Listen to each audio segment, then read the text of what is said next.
Hello, welcome to the show. Where the hell do I start with that? That is as perplexing a performance I've seen in a long time.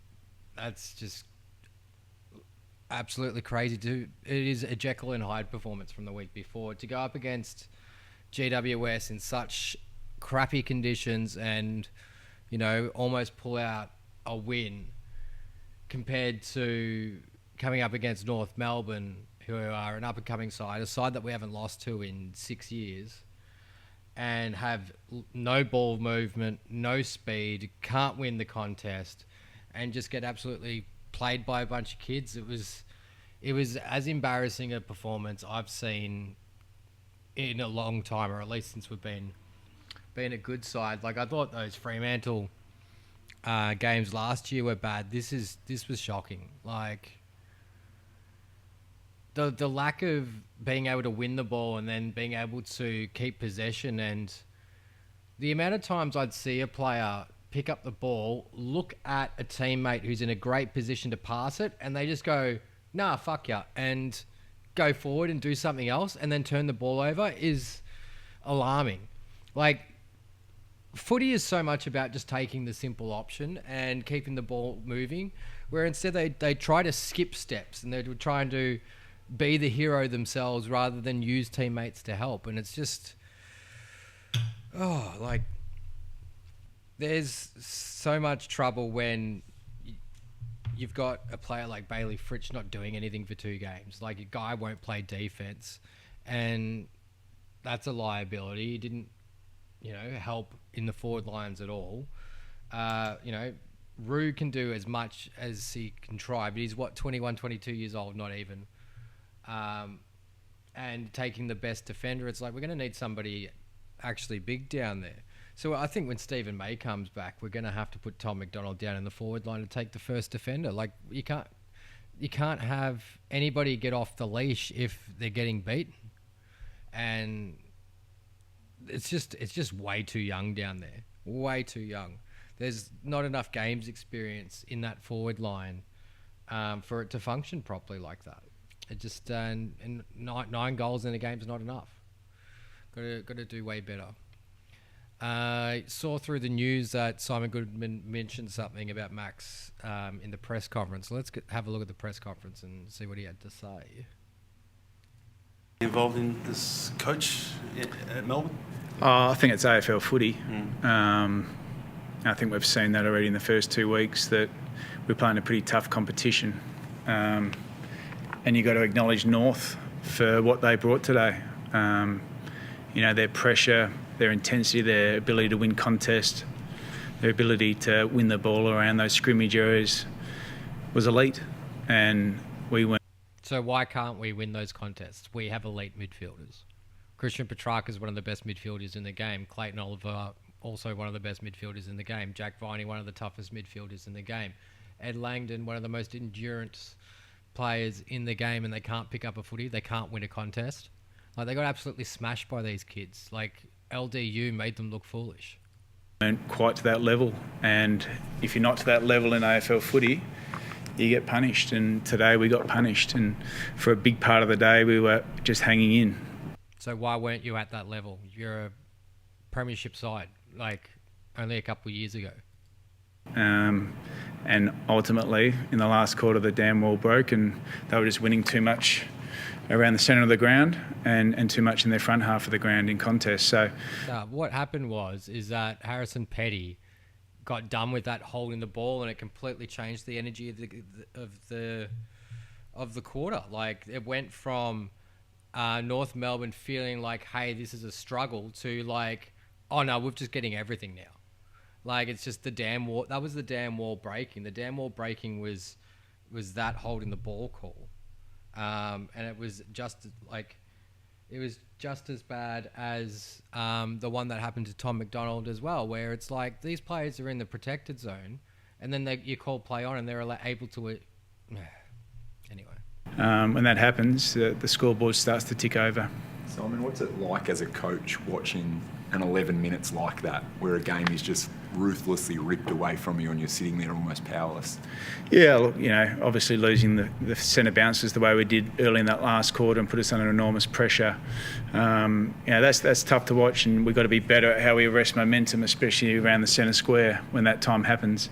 But that was the disappointing part, that I felt all day that was coming. And we acknowledge and we accept that it's not to the level. And we acknowledge and accept how good North Melbourne were.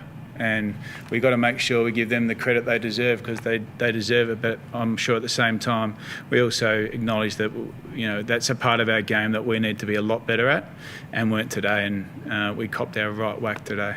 It almost looked like in the last quarter that you sort of just almost like very tired, no energy, lethargic. Did you see that way? And if so, did that surprise you, the way you sort of looked like you ran off your feet almost? I thought all day that was certainly a part of the game. The speed of the game, and as I said, you got to show up every time you come to an AFL game, and that's what the game demands. And we play it for 27 weeks, but we're 2 weeks in.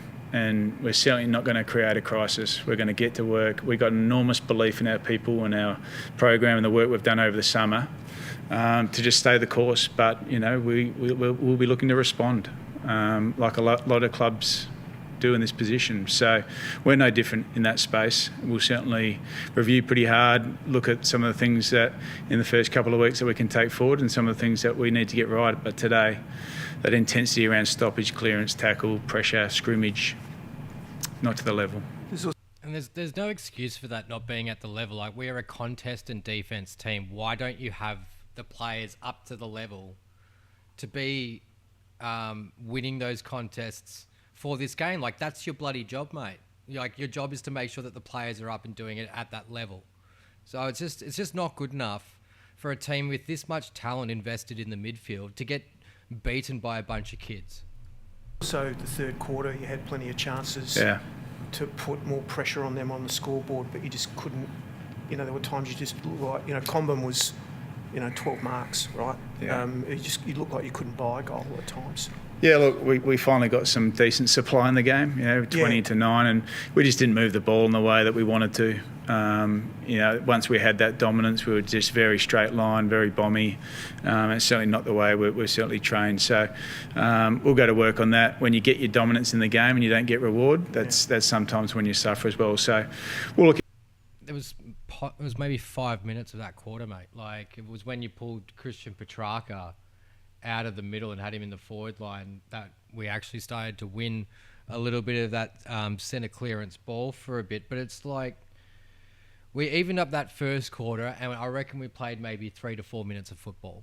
Like, they just weren't interested. Like, the effort wasn't there, the intensity wasn't there. They just thought that they were going to shoo this game in. Into that, but as I said, we're 2 weeks into a pretty long campaign. And we're nowhere near where we want to be in terms of reaching our potential, and we'll keep working with players. And I thought Chandler today typified a little bit of some of the growth that we're going to keep seeing. I thought he was outstanding in the way he played. He played 5 different positions and got them all done.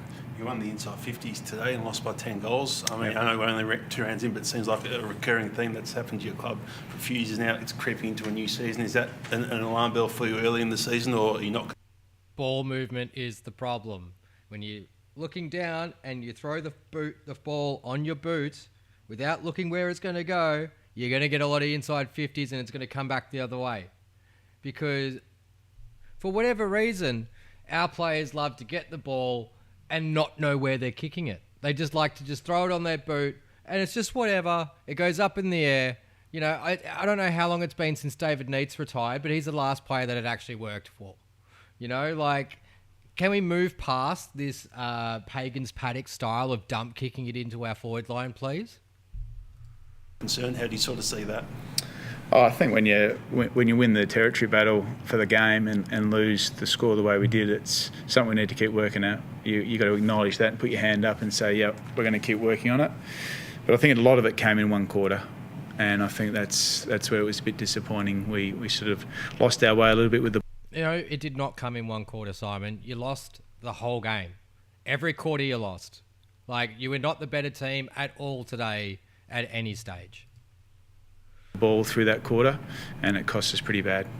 Just on a personal note, it's not often you see the captain lose a ruck duel. How was he post-match? I imagine, did that dent his pride a little bit, the skipper? He's not, like, they're a little club within the comp. Yeah, they are. They're competitive. Yeah, and, our people are really important to us, and Max is one of those guys. And today, I think he'll acknowledge that he got beaten by a really good opponent today.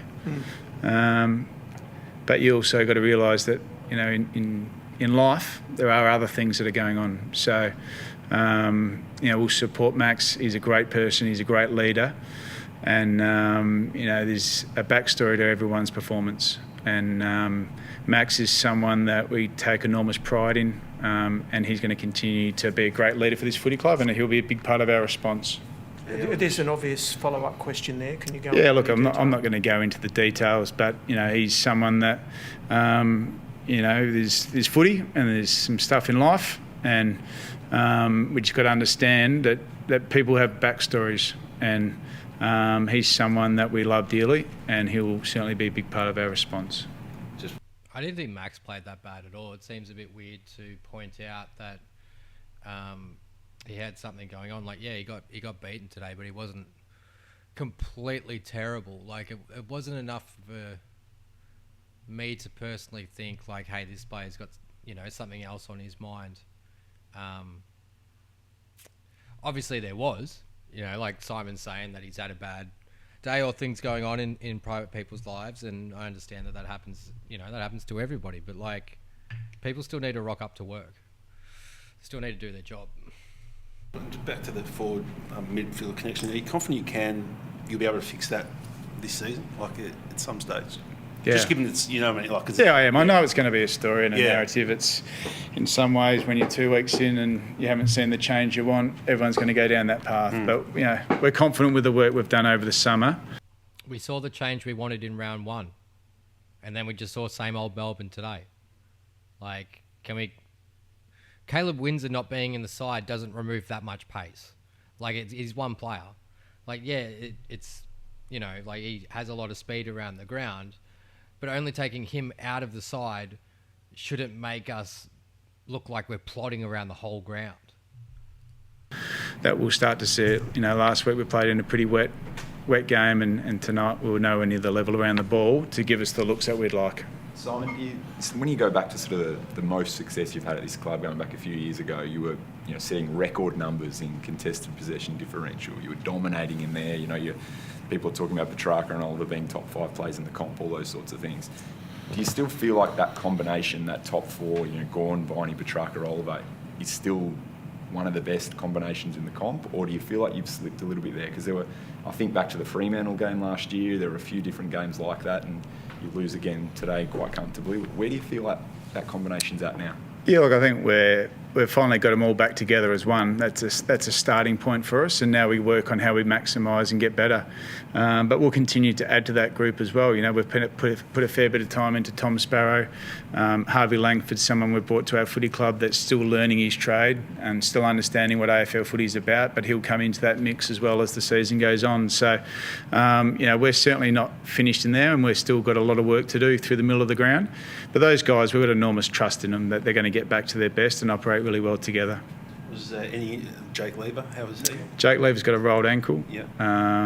So he'll be assessed, but should be fine. And Stephen May saw a specialist and got some pretty positive news. So once again, we'll get listen to all the instructions through the week and make sure that he's right to go. And Jefferson? Jefferson looks like he's got a fracture to his hand.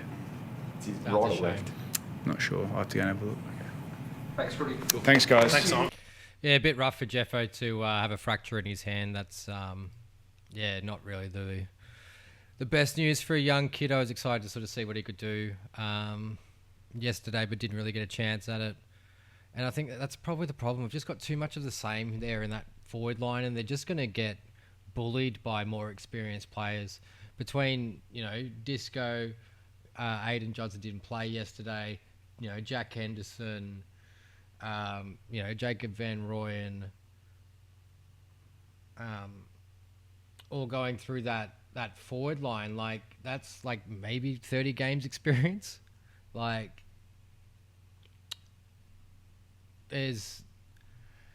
it's just way too young. Like, you can't have people that, you know, when the going gets tough, they don't know what to do because they haven't been there before. Like, they're too worried about having to just try and do their job and then actually focus on like the whole team. And it's just like, you look at our back line and you look at the forward line, and it's just completely swapped when it comes down to age and experience and you know, games played and that, and you can feel a lot more comfortable with what like our generally you can feel comfortable when the ball sort of goes into our back line because we've got so much experience there to take a mark and flick back out of it. But if they're just going to go back to repeating old tactics and not have this new improved ball movement that we saw in the first quarter, then this year is going to be a struggle to watch. So I guess we're just going to have to wait and see what Melbourne turns up next week. But either way, I'm going to be excited to watch Xavier Lindsay play footy.